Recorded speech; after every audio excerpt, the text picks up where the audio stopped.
Gubernur Aceh Nova Iriansyah menyerahkan 1 unit mobil donor darah kepada Palang Merah Indonesia PMI Kota Banda Aceh. Bantuan pemerintah Aceh itu diterima secara simbolis oleh Ketua PMI Kota Banda Aceh Kamaruzzaman Hakni di halaman kantor PMI Banda Aceh Rabu 28 April 2021.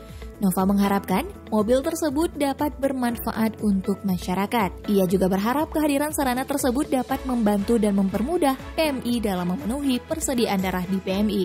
Dalam kesempatan tersebut, Gubernur Aceh mengapresiasi dan menyampaikan rasa terima kasih kepada seluruh relawan PMI yang telah bekerja tanpa pamrih melaksanakan aksi kemanusiaan dalam memenuhi kebutuhan darah masyarakat. Nova pun merasa bangga kepada PMI Kota Banda Aceh atas integritas mereka dalam mengelola anggaran bantuan yang diberikan pemerintah Aceh pada tahun 2020 lalu, di mana anggaran sebesar 6 miliar rupiah yang dianggarkan untuk membeli peralatan dan fasilitas penunjang kerja PMI itu tersisa dan mampu disisihkan untuk membeli 1 unit mobil donor darah tersebut. Usai menyerahkan bantuan, Gubernur langsung melakukan uji coba mobil tersebut dengan mendonorkan darahnya dan dengan demikian, ia menjadi pendonor darah perdana di mobil baru tersebut. Anggota Dewan Perwakilan Rakyat Aceh yang juga Ketua Dewan Kehormatan PMI Kota Banda Aceh, Ihsanuddin MZ, mengapresiasi komitmen pemerintah Aceh dalam membantu PMI dalam menjalankan aksi kemanusiaan. Menurutnya, bantuan tersebut sangat bermanfaat bagi relawan PMI maupun masyarakat. Hal senada juga disampaikan Ketua PMI Kota Banda Aceh, Kamaruzzaman Hakni. Ia berterima kasih kepada Gubernur Aceh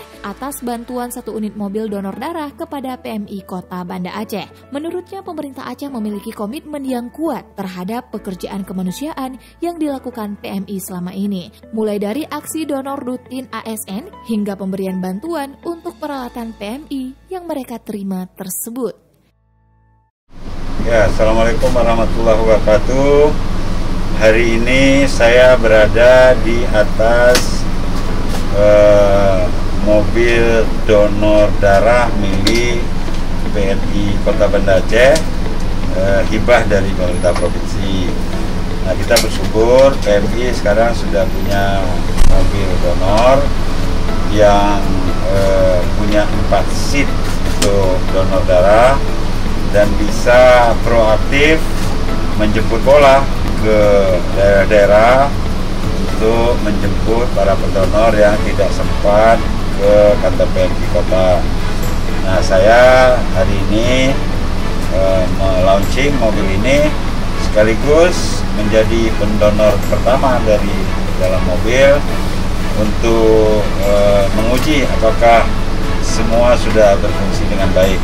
Dan alhamdulillah saya sedang proses pengambilan darah dan proses donor. Saya himbau kepada masyarakat untuk memanfaatkan adanya mobil donor darah ini dengan sebaik-baiknya, dengan seoptimal mungkin. Silakan mendonor sesuai kondisi kesehatan dan sesuai anjuran dokter, karena setetes darah kita adalah kehidupan bagi yang lain. Assalamualaikum warahmatullahi wabarakatuh.